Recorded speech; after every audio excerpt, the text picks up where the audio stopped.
Welcome back. আপনাদের সবাইকে স্বাগতম ভূত বাংলো 0.9 চ্যানেল ও ফেসবুক পেজ রংধনু থেকে। আমি আরজে রকিব। প্রিয় বন্ধুরা, সবাই কেমন আছো? আশা করি সবাই ভালো আছো, আমিও ভালো আছি। আজ তোমাদের পরিত্যক্ত রহস্যময় বাড়ি নিয়ে একটি গল্প বলবো। গল্পটি শুনেছি সেই এলাকার গ্রামবাসীদের থেকে ও বাড়ির মালিক রফিক মিয়ার কাছ থেকে। তো কথা না বাড়িয়ে গল্পটি শুরু করা যাক। ঘটনাটি ঘটেছে কুষ্টিয়া জেলার মিরপুর থানায়। সময়টা ছিল 2022। মিরপুর থানার রফিক মিয়া একটি বাড়ি তৈরি করার সিদ্ধান্ত নেয়। জায়গাটি রাস্তা থেকে বেশ খানিকটা দূরে, চারিদিকে ফাঁকা মাঠ। সেই মাঠের মাঝখানে বাড়িটি করার সিদ্ধান্ত নেয় রফিক মিয়া। জায়গাটির আগের মালিক কিছু একটা বুঝতে পেরে জায়গাটি রফিক মিয়ার কাছে অল্প টাকায় বিক্রি করে দেয়। রফিক মিয়া বাড়ি তৈরি করার সিদ্ধান্ত নিলে গ্রামবাসী তাকে নিষেধ করে, কিন্তু রফিক মিয়া গ্রামবাসীর কোনো কথা না শুনে বাড়ি করার জন্য প্রস্তুত হয়। কোনো এক সকালে রফিক মিয়া মিস্ত্রি ডেকে নিয়ে এসে বাড়ির কাজ শুরু করতে বলে।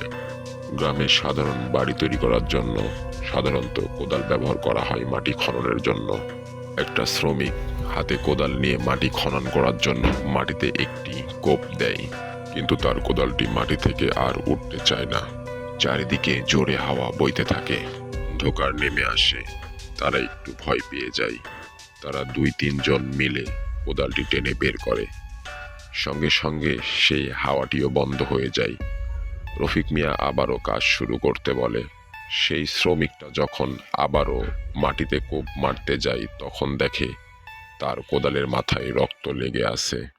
শ্রমিকটা ভয়ে কোদালটি ফেলে দেয়। রফিক মিয়া তাদের বলে, হয়তো মাটির নিচে কোনো প্রাণীর রক্ত হতে পারে, এতে ভয় পাওয়ার কিছুই নেই। শ্রমিকগুলো আবারও কাজ শুরু করে।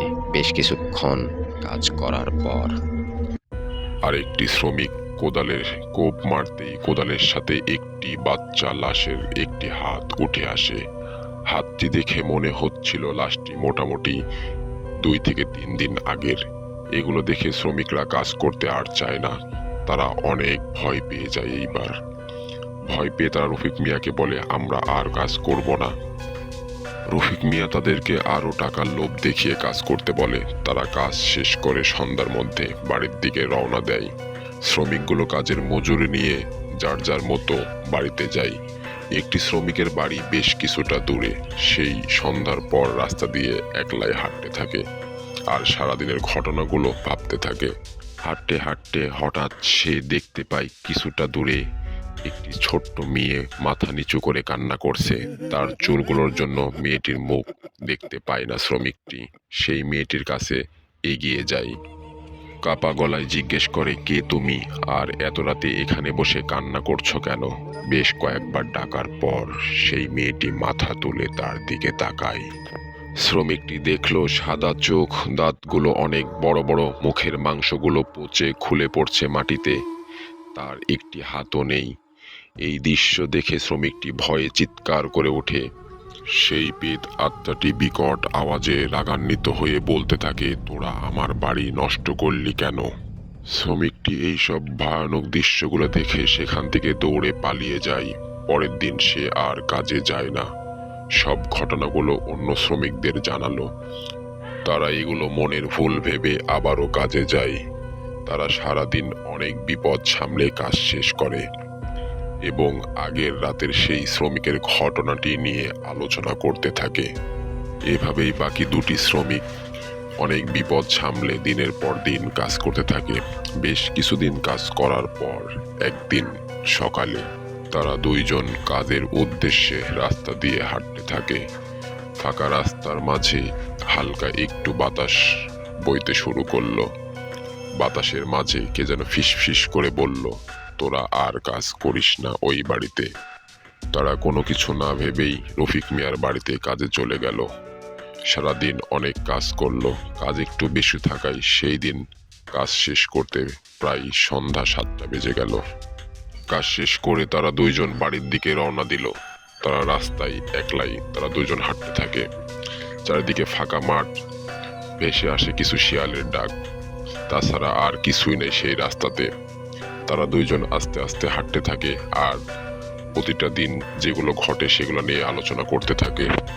বেশ কিছুটা পথ হেঁটে যাওয়ার পর তাদের পাশ দিয়ে ঠান্ডা বাতাস বইতে থাকে। বাতাসটি আস্তে আস্তে জোরে বইতে থাকে। বাতাসের মাঝ দিয়ে একটি আওয়াজ ভেসে আসে, ফিস ফিস করে। কে যেন বলতে থাকে, আমার বাড়ির ওপর বাড়ি তৈরি করছিস কেন? তারা দুইজন জোরে জোরে বলতে থাকে, কে আছো আমাদের আশেপাশে, আমাদের সামনে এসো। সেই পেত আত্মাটি বিকট একটা হাসি দিয়ে তাদের সামনে এসে দাঁড়ায়। তারা দুইজন পেত আত্মাটিকে দেখে ভয়ে থরথর করে কাঁপতে থাকে। তাদের শরীর দিয়ে অঝরেই ঘাম ঝরতে থাকে। তারা দুইজন দেখতে পেল সেই পেত আত্মাটির হাতে সেই ভয় পাওয়া শ্রমিকটার কাটা গলা। মুখের এক কোণে লেগে আছে রক্ত আর কিছু মাংস। পেত আত্মাটি হাসতে হাসতে জোরে বলে উঠল, তোরা কেউ বাঁচবি না, সবাইকে মরতে হবে। তারা দুইজন এইসব দৃশ্য আর সহ্য করতে পারল না, সেখান থেকে দৌড়াতে শুরু করলো। দুইজন দৌড়াতে দৌড়াতে বেশ কিছুটা দূরে গিয়ে একজন মাটিতে ধাপ করে পড়ে গেল। আরেকজন কিছুটা দূরে গিয়ে গাছের আড়ালে লুকালো। গাছের আড়াল থেকে সে দেখতে পেল সেই আত্মাটি তার বন্ধুর গলায় এক কামড় বসিয়ে দিল।